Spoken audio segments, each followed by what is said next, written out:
Hello everyone, मैं शालिनी आपका हमारे यूट्यूब चैनल पर स्वागत करती हूँ। ज्योग्राफी के सीरीज़ को आगे बढ़ाते हुए इस वीडियो में हम बात करेंगे इंडिया के एग्रीकल्चर से रिलेटेड कुछ महत्वपूर्ण प्रश्न की और उनके डिटेल आंसर के बारे में, जो आपके नॉलेज को परमानेंट कर देगा और कोई भी ऐसा क्वेश्चन एग्जाम में आए तो वो छूटेगा नहीं बल्कि आपके नंबर को पक्का कर देगा। तो बढ़ते हैं हमारे पहले क्वेश्चन की ओर।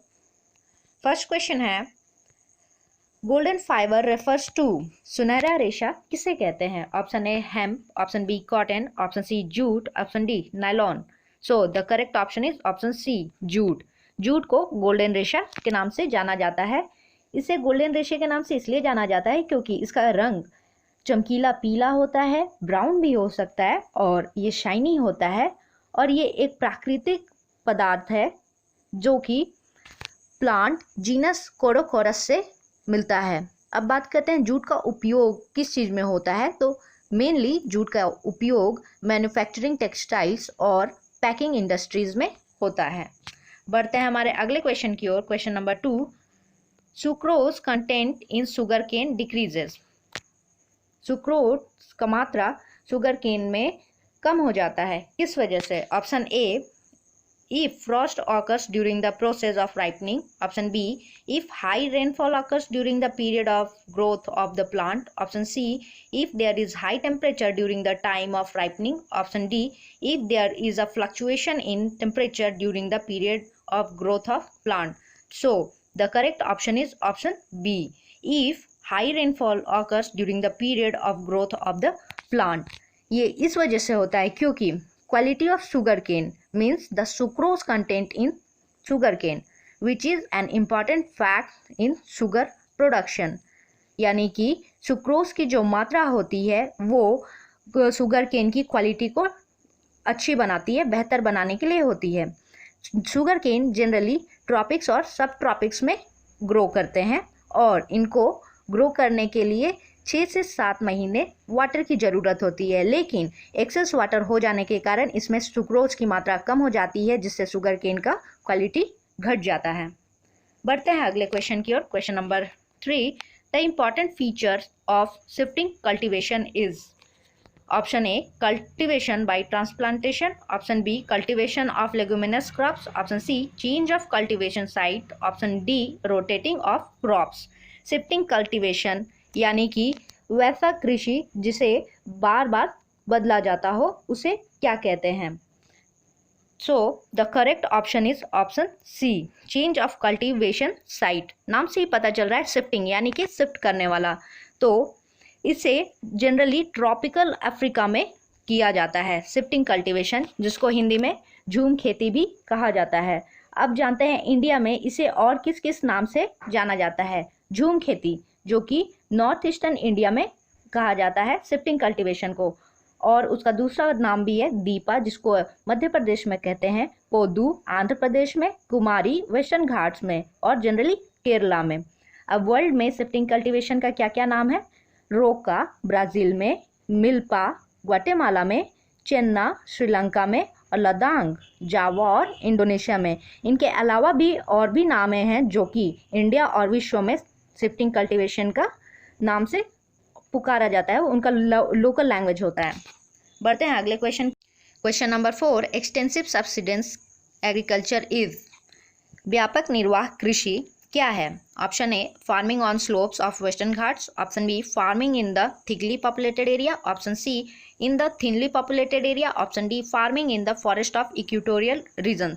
सो the correct option is option C, in the thinly populated area. व्यापक निर्वाह कृषि यानी कि एक्सटेंसिव एग्रीकल्चर, जो कि मिनिमम आउटपुट के लिए प्रोड्यूस किया जाता है। इसमें जो फार्मर की फैमिली है उसके कंजम्पशन के लिए ये खेती की जाती है और ये जनरली वास्ट एरिया में किया जाता है।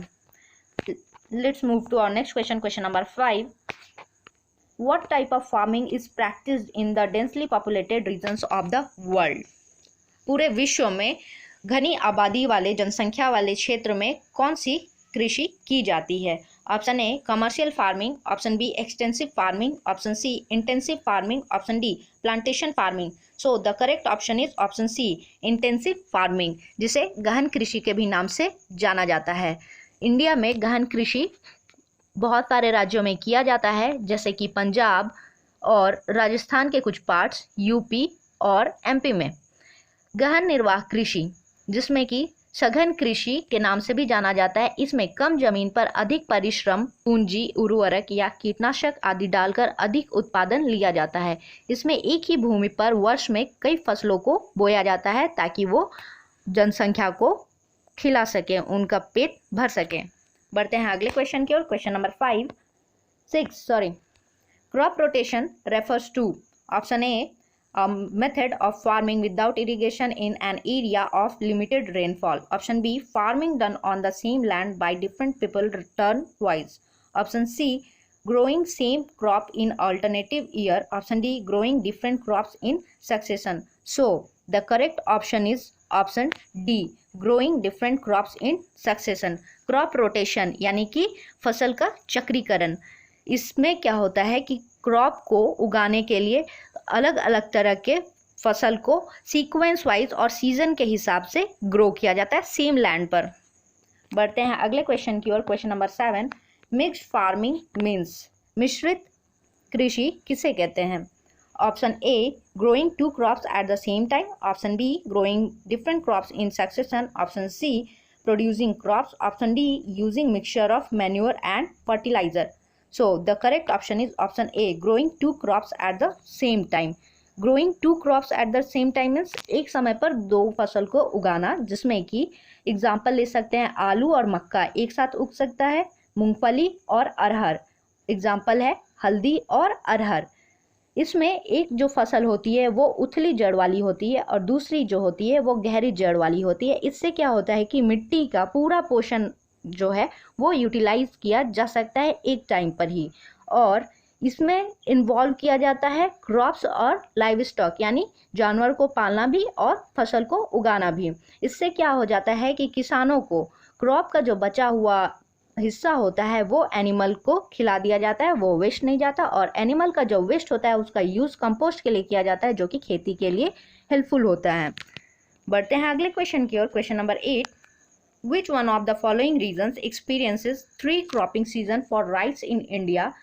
Rice bowl of India के नाम से भी जानते हैं। Option A Krishna Godavari delta. Option B Brahmaputra valley. Option C coastal Kerala. Option D literal Tamil Nadu. So the correct option is option A Krishna Godavari delta.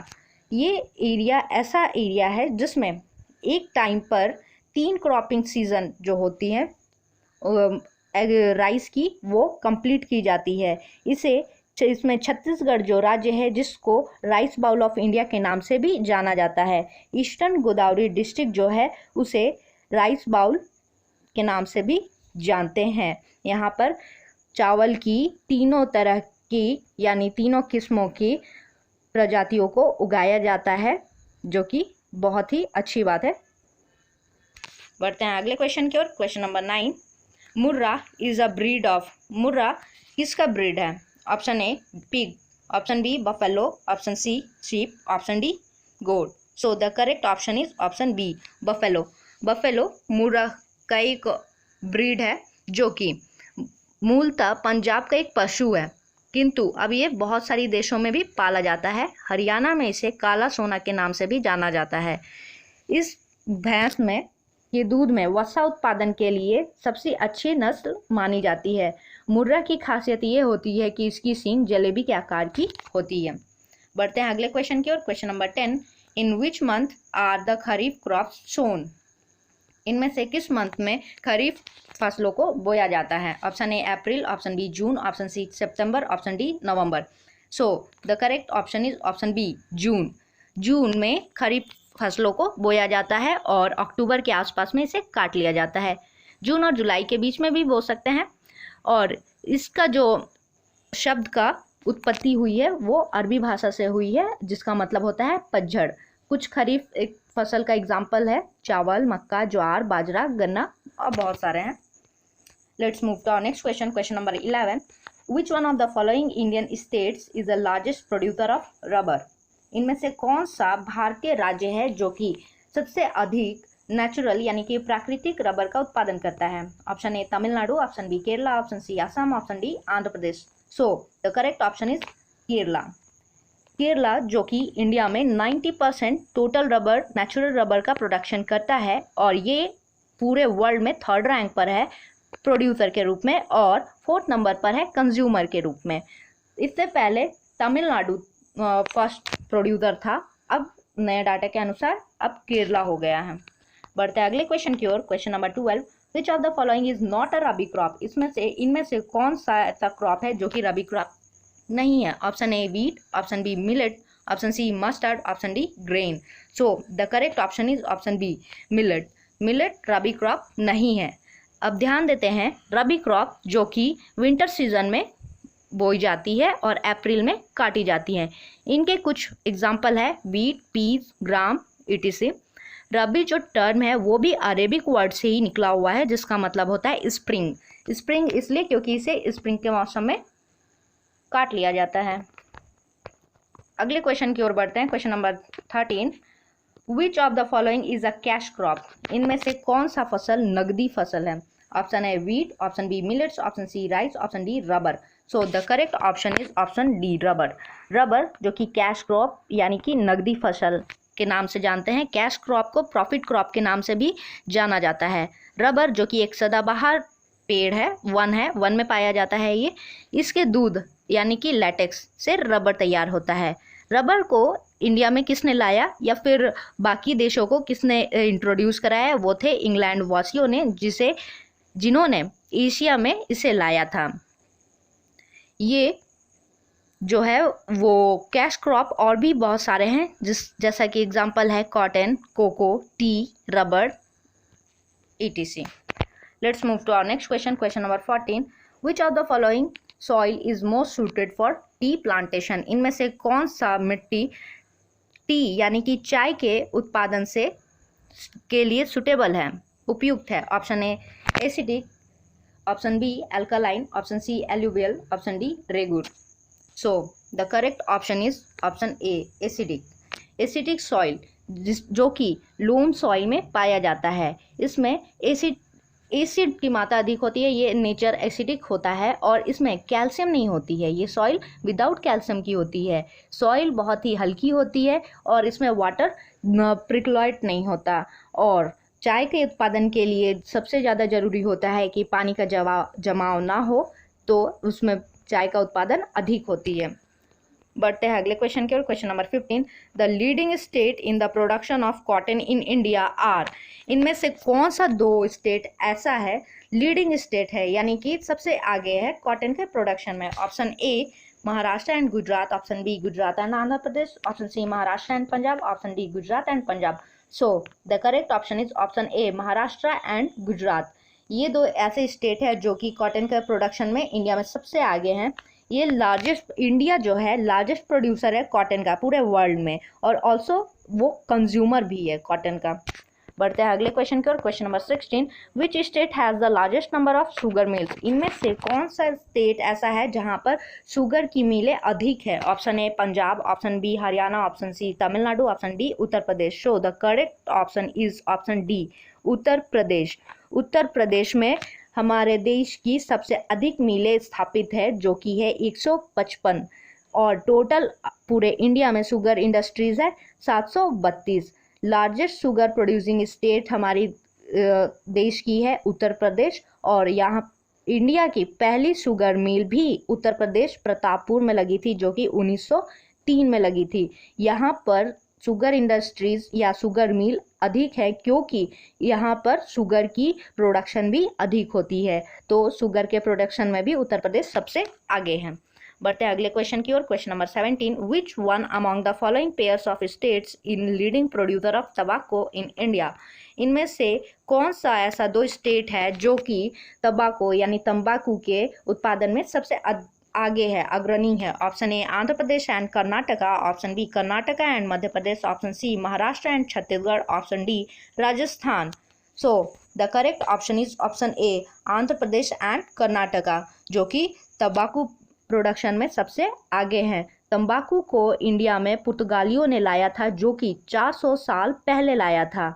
India तंबाकू के उत्पादन में वर्ल्ड में दूसरे नंबर पर है। तंबाकू का पहला वर्ल्ड में प्रोडक्शन करने वाला देश चाइना है। बढ़ते हैं अगले क्वेश्चन की ओर। Question number 18, which is the home of Alphonso mango. Alphonso mango का घर किसे कहा जाता है? Option A Ratnagiri, option B Banaras, option C Malda, option D Vijayawada. So the correct option is option A Ratnagiri. Ratnagiri जो कि कर्नाटका में है। और अल्फांसो मैंगो के बारे में बात करें तो इनका नाम एक पुर्तगाली जनरल और मिलिट्री एक्सपर्ट के नाम पर रखा गया था, जिसका नाम था अल्फांसो दी अल्बुकर्क। इनका नाम इसलिए रखा गया क्योंकि पुर्तगालियों ने मैंगो की ग्राफ्टिंग की जो प्रोसेस होती है उसको इंडिया में इंट्रोड्यूस पहली बार उन्होंने ही करवाया था। बढ़ते हैं अगले क्वेश्चन की ओर। Question number 19, diesel locomotives are manufactured at. Diesel rail engine का कारखाना यानी उससे बनाने के लिए जो कारखाना है वो कहाँ पर है? Option A Kapurthala, option B Bhilai, option C Varanasi, option D Jamshedpur. So the correct option is option C Varanasi. Varanasi में जो डीजल रेल इंजन कारखाना मौजूद है वो इंडियन रेलवेज के अंदर आता है, जिसका काम होता है मैन्युफैक्चर करना डीजल इलेक्ट्रिक लोकोमोटिव्स और इसके स्पेयर पार्ट्स को बनाने का।